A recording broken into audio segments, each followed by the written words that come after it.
Dando continuidade ao módulo 2 do curso Projeto Conceitual de Aeronaves, nós iniciaremos agora então o capítulo sobre empenagens. Nesse capítulo nós abordaremos a descrição da empenagem, sua função primária, e depois entraremos nos tipos de empenagem, topologias e considerações multidisciplinares.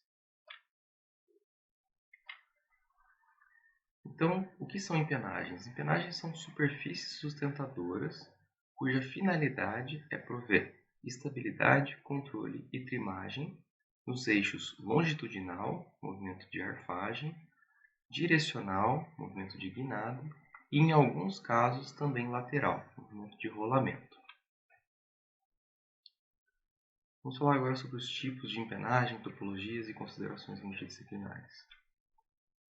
Então, eu trago aqui essa figura do Heimer, onde ele ilustra tanto algumas configurações possíveis para as empenagens, quanto os chamados conceitos de trimagem, como nós já mencionamos na nossa matriz de configurações, né? Então, ambas as coisas têm que ser tratadas de forma integrada.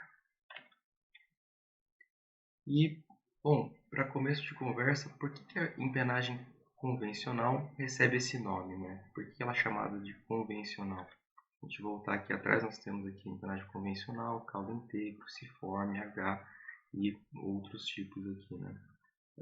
Por que ela é caracterizada e denominada convencional? Por que ela leva esse nome? Então, para isso, a gente vai ter que fazer um apanhado, um levantamento histórico aqui. Então, eu trouxe aqui um levantamento, ele não é extensivo, nem pretende ser, mas é só para dar uma ideia, uma noção do porquê que essa configuração de empenagem recebe essa nomenclatura, né? Então, aqui a gente tem as datas referente ao primeiro voo de cada aeronave, tá? Então, a gente começando aqui pelo de Havilland DH4, foi uma aeronave de combate biplano, como vocês podem ver aqui, e já apresentava então um arranjo de empenagem do tipo convencional. É uma aeronave britânica, ela foi utilizada também pelos Estados Unidos na Primeira Guerra Mundial. Em seguida, aqui, com o primeiro voo em 1930, a gente tem aqui o Boeing monomeio, que já foi então uma evolução aqui para a asa monoplano, né? E manteve-se então o arranjo de empenagem, né? Ainda mantendo esse mesmo arranjo de empenagem convencional aqui. O Boeing 247, primeiro voo em 1933, ele foi, de certa forma, pioneiro na construção semi-monocoque totalmente metálico, com asa em cantilever, né? E depois a gente tem aqui o Boeing B-17, a Fortaleza Voadora. Dando continuidade à nossa linha do tempo, a gente tem aqui o Boeing 377, o primeiro voo em 1947. É uma aeronave comercial ainda a pistão, né?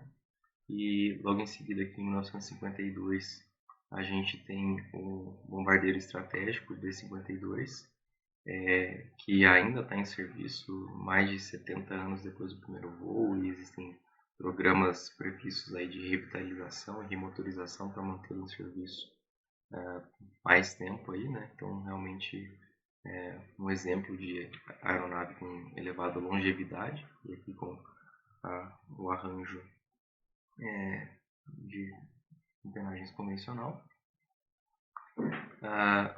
Aqui, com o primeiro voo em 1954, a gente tem o Boeing 367-80, né, o chamado Dash 80. Ele foi o precursor, né, do 707 e que foi, por sua vez, um dos pioneiros aí da era do jato na aviação comercial, né?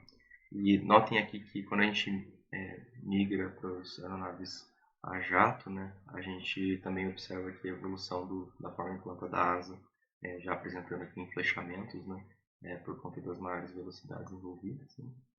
E todos aqui com a cauda convencional, né? Seguindo mais à frente na linha do tempo, né, então depois a gente tem a introdução aqui algumas figurinhas marcadas aqui conhecidas nossas, né? o 737, primeiro voo em 1967. É um narrow-body, né, de corredor simples, e evidentemente que tem um monte de 737 voando hoje em dia, né, e apesar do primeiro voo ter sido em 1967, é uma aeronave que sofreu inúmeras evoluções aí ao longo do tempo, né, então passando pelo Classic, o NG, a nova geração, depois os mais recentes aí, o Max, né. À direita aqui, com o primeiro voo em 1969, também clássico Boeing 747, um wide-body quadrimotor, ainda em serviço, mas teve sua produção encerrada recentemente, no início de 2023. Um papel muito importante tanto na aviação comercial quanto para transporte de carga, né, conversão para cargueiro. Em 1981 a gente teve o primeiro voo do 767, um outro wide-body, agora bimotor, né? Também seguido posteriormente aí por outros desenvolvimentos da Boeing, né? De wide-bodies também com diferentes capacidades, também bimotores aqui, o 777 e o mais recente, o 787. E a gente consegue observar então aqui uma prevalência, uma continuidade histórica aí, dessa configuração convencional de cauda para esse tipo de aeronave.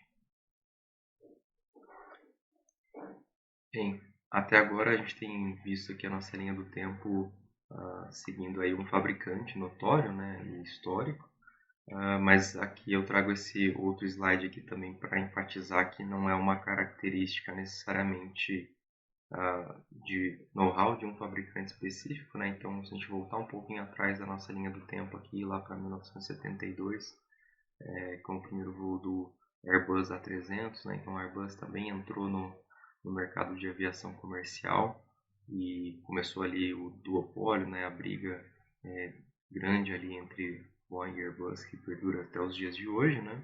Nesse segmento de aeronaves maiores. E aí também apresentando aqui a configuração de empenagem convencional e seguido então pelo A320, né, com o primeiro voo em 1987.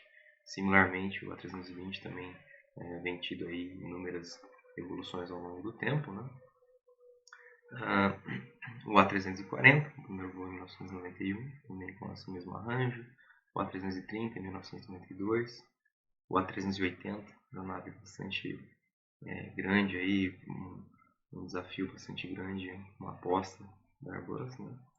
E também o mais moderno, o A350, todos eles também apresentando e apostando, né, continuamente nesse tipo de empenagem para esse tipo de aplicação. Então a gente consegue ver aqui, né, o paralelo histórico, né, a evolução, dois fabricantes competidores que certamente se identificassem a possibilidade de ganhos adotando uma solução diferente o teriam feito, né, porque é um segmento de aviação extremamente competitivo, onde poucos pontos percentuais de redução de consumo, custo e outros aspectos também operacionais práticos são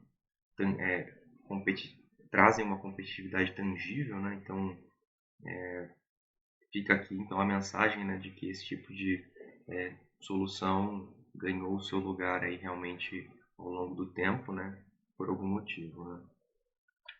E também aqui esse outro slide aqui eu trago para ilustrar que primeiro um terceiro fabricante, né, a Lockheed, e também que essa configuração convencional não é necessariamente, né, inerente à aplicação de aeronave de transporte comercial. Então a gente tem aqui o 630, o Hércules, né, com o primeiro voo em 1954, também uma aeronave que continua em operação e produção até os dias de hoje, também sofreu diversas evoluções, né? Hoje a gente está na versão J. É uma aeronave de um cargueiro tático, mas que também apresenta possibilidade de emprego em outros tipos de missão, alguns tipos de missão especial, reabastecimento e voo, né? E também o famoso U-2 aqui, né? Uma aeronave de reconhecimento em alta altitude, né? Então também fazendo uso aí, empregando a empenagem convencional. Bem, o porquê convencional? Aí eu trago a figurinha aqui do Darwin, né, para ilustrar a nossa evolução natural da sobrevivência do mais apto, né?